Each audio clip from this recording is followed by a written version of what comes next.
May tanong sa akin, Sir, good morning po. Tanong lang po sana, sir, kung pwede po bang maghatak ng gamit ang lending na sinalihan ko sa lugar namin. Due date ko na po kasi ngayon at may naiwan pa akong balanse. Nakikiusap naman po ako na magtutuloy-tuloy pa din ako sa paghuhulog everyday hanggang sa matapos namin ang naiwang balanse. Gusto po nila humatak ng gamit at isasauli din daw po pag nakapag full payment na kami. Alright, napakagandang mensahe po nito.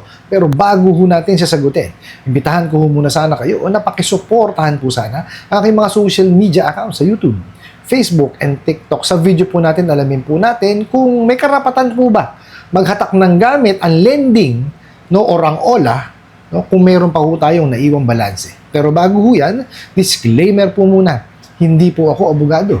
Ako po'y maniningil. Lahat po na sinasabi natin sa ating mga video is based on my experience at syempre po sa ating po pagsasaliksik at pagtatanong sa mga kaibigan po nating abogado. At isa pa po, hindi ko po kinukonsente ang hindi pagbabayad ng utang dahil ang utang ay responsibilidad at obligasyon na dapat po natin bayaran. Ang hindi po ako pabor ay dun sa maling pamamaraan ng pautang at maling pamamaraan ng paniningil. Sagutin po natin yung pinadala nyo pong mensahe. So sabi nyo nga po is merong kayong nahiraman sa inyo na lending. Tapos, ang sabi, maghahatak daw po ng gamit. No? Kasi, merong kayong naiwan. Tapos, isusoli na lang pag nag-full payment na po. Okay, ganito po yan, no? Actually, bawal yan. Okay, wala po sa natin yan, wala po sa batas natin na po pwede silang maghatak ng gamit ng sila lamang po, ha, pagka po merong kayong naiwan pang balanse. No, kasi po, maaari lamang po silang maghatak ng gamit kung meron pong court order. Okay, paano po sila makakakuha ng court order kung wala hong naipanalong kaso? No, kasi ganito po yan. Hindi po porkit na meron kayong naiwang balanse, may karapatan ho silang maghatak ng gamit. Even ho yung for example, meron kayong ginawang collateral. Let's say, ginawa nyo collateral yung ORCR ng inyong, let's say, motor. Hindi ho kara-karaka yun na pag hindi kayo nakabayad, matatransfer na kagad sa kanila. Bawal po yun. May desisyon po ang dyan, hukuman. No, na hindi ho nila po pwedeng gawin yun. Okay? Let's say, for example, nasa kanila yung ORCR nyo. No, tapos itatransfer nila sa pangalan nyo, hindi nila po pwedeng gawin yun. Po pwede nyo i-concession, even though na nakasaad po sa kontrata yun. Bawal po yun. Okay? Kasi kailangan mabigyan ng pagkakataon na mabayaran. Kasi ang nahiram nyo po is pera eh. Di po ba? Yes, ginawa nyo collateral yung inyong motor, yung RCR, pero hindi ho kara-karaka yun na pag hindi kayo nakabayad, ipapangalan na kagad sa kanila or ibebenta na kagad nila. Hindi ho po pwede yun. Bawal ho yun. Meron ho ang ruling ang dyan, ang Supreme Court po natin. So, ang po pwede lamang po nilang gawin is, kung gusto talaga nilang maghatak, kailangan magsampa ho sila ng demanda, no, civil case po sa inyo. And dapat manalo sila. Di po ba? Kasi for example, meron nga kayong nalibanan na or may natira kayong utang. Di po ba? Tapos idinimanda kayo sa small claims court. Let's say nanalo sila. Kailangan po munang maglabas ng writ of execution ni judge. At ang magpapatupad po ng writ of execution is si sheriff. Okay? Wala hong ibang po pwedeng kumuha ho ng gamit ninyo. And yung pong magagarnish na gamit po, hindi ho yun yung ibibigay dun sa lending, hindi po. Okay? May bidding po yun. So, pagka po yun naibenta through bidding, kung ano po yung maging proceeds nun, no, yung po yung ibibigay dun sa lending, ibabayad. Kaya lang, kung magkano lang po yung halaga na naiwan po ninyo. Hindi. For example kasi, may naiwan pa kayong 10,000. Napagbilan dun po sa gamit, 20. Yung 10,000 lamang po yung ibibigay sa kanila, tapos yung natitira, ibabalik naman ho sa inyo. Okay? Pero hindi karaka-raka na, kuwari, may naiwan pa kayo, maghahatak sila ng gamit. Lalo ho yung sa inyo, sinasabi po nung lending po ninyo is, pagka daw na punan nyo na o na fully paid nyo na, yung hinatak, ibabalik sa inyo, hindi ho ganun. Mali ho yun. Po pwede ho kayong maghabla against them.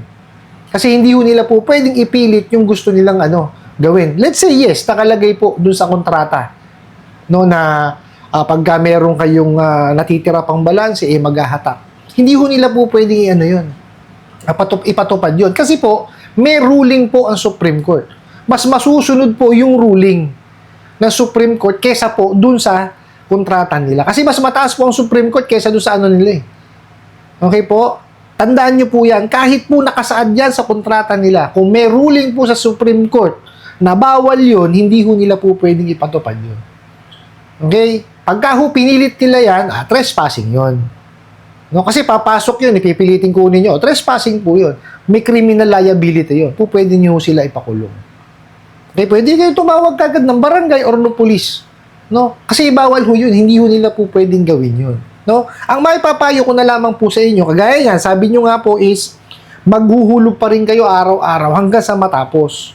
Makipag-unayan kayo sa kanila. Sabihin nyo sa kanila na, nag-research po kami, no, at nalaman po namin na may ruling pala ang korte na bawal po yung maghatak ng gamit. Not unless meron kayong court order or yung tinatawag na writ of execution. And kamo, sheriff ang magpapatupad nun. Okay, pag-usapan na lang kamo natin kasi willing naman ho kayo magbayad kamo eh. Willing kaming magbayad hanggang sa matapos po ito. Okay? Ganun ho ang gawin po ninyo kasi pag hindi naman ho nila po pwedeng ipilit nyo sa kanila. Okay? Ito hong tatandaan ninyo. Ang pagpapautang po, may sinusunod yan na batas. Okay? Ngayon, hindi sila po pwedeng kumbaga hindi nila sundin yung batas na yun. Which is, ginagawa po nitong mga bugok at abusadong online lending apps. Kaya nakita nyo naman po, tinutugi sila ng ating mga sangay ng gobyerno na nakakasako po sa pagpapautang.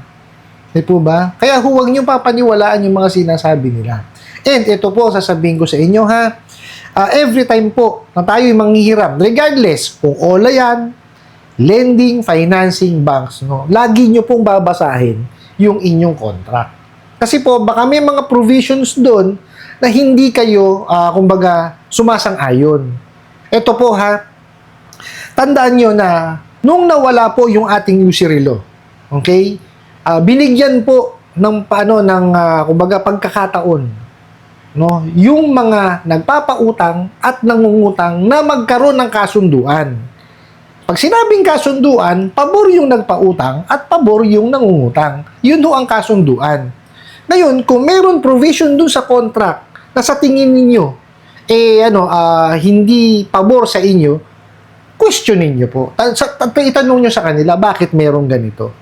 Para po maintindihan ninyo. Kasi baka mamaya, dahil nga sa kagustuhan po natin na makuha na yung proceeds, pirma na lang ho tayo ng pirma. Hindi ho ganun. Kasi importante ho na alam natin yung ating pinapasok na obligasyon. Tatandaan niyo po lagi yan. Regardless po yan kung sa mga OLA yan, traditional lending, traditional financing, or sa bangko. Lagi niyo pong pakakatandaan na babasahin niyo po yung kontrata. Yes, mahaba. Okay? Kasi talaga namang marami ho kasing provisions na nakalagay dun eh. Hindi naman po pwede i-shortcut yun.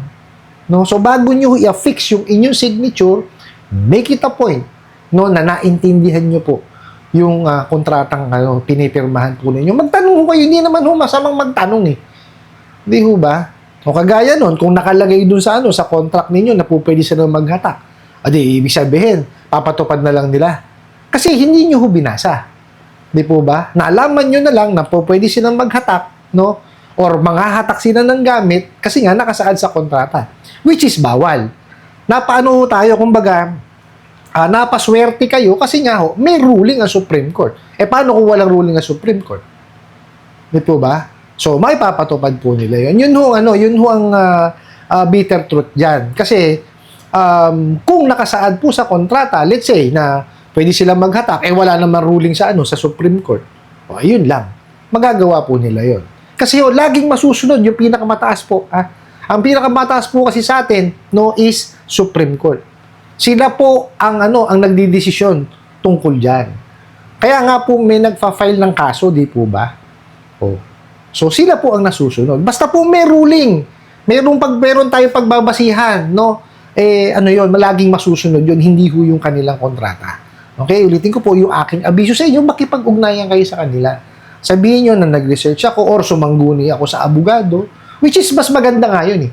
Mas sumangguni ho kayo ng abogado. Sa mga notarial, may mga abogado po dyan. Eh ano naman po kung kayo, magbayad kayo ng ano. Di kaya kung wala talaga kayong sa PAW po, may mga abogado dyan. No? Mainam po na at least meron kayong alam, may idea ho kayo dun sa sa batas na nakakasako po diyan. No, kasi mahirap yung ginagawa sa atin. Ipipilit yung sasabihin nakasaad kasi sa kontrata ganyan. Kaya lang kasi tandaan po natin meron na ho tayong batas diyan, yung Fair Debt Collection Practices. So bawal na ho talaga yung yung harassment. One way of harassment yun pagka yung ipinilit nila na kukunin Diba? Harassment yung bukod doon, may coercion pa yun kasi tatakutin kayo. And pagka pinasok yung bahay ninyo na walang paalam, trespassing yun. So, mas marami ho silang kaso na kakaharapin pag ginawa po nila yun. Pero, dapat alam nyo. Diba? Alam nyo dapat yung batas na yun. Hindi ko naman sinasabing kabisaduhin natin lahat yung mga batas na nakakasako po sa pagpapautang. Okay? Ang sa akin lamang po, yung may idea kayo. Kaya mas mainam po, magtanong-tanong tayo. At ang the best na tanongin dyan is abogado dahil sila po ang nakakaalam niyan. No? Ganun na lamang pong gawin po ninyo. Makipag-ugnayan ko sa kanila. Pero bago nyo siguro gawin yon, ang sa akin is sumangguni tayo sa abogado. Pero ako, yung pinapayo ko sa inyo na hindi ho nila po pwedeng gawin yun dahil bawal yun. Kasi nga may ruling sa Supreme Court, yun po pwede nyo i-apply yun. Makipag-ugnayan ho kayo. Hindi naman ho masamang makipag-usap sa kanila No? Kaysa yung ganyan, isip kayo ng isip, may i-stress lamang po kayo. No? Makipag-ugnayan na lang po kayo sa kanila. I hope nasagot ko po itong katanungan na to at sana po makatulong. Maraming salamat po sa inyong walang sawang pagsuporta at panonood sa aking mga video. Maraming salamat po sa inyong pag-like, pag-share, pag-comment at pagtatanong. And kunin ko na rin po itong opportunity na to na imbitahan po sana kayo na pakisuportahan po sana aking mga social media accounts sa YouTube, Facebook, and TikTok. Hanggang sa muli po, yun lang!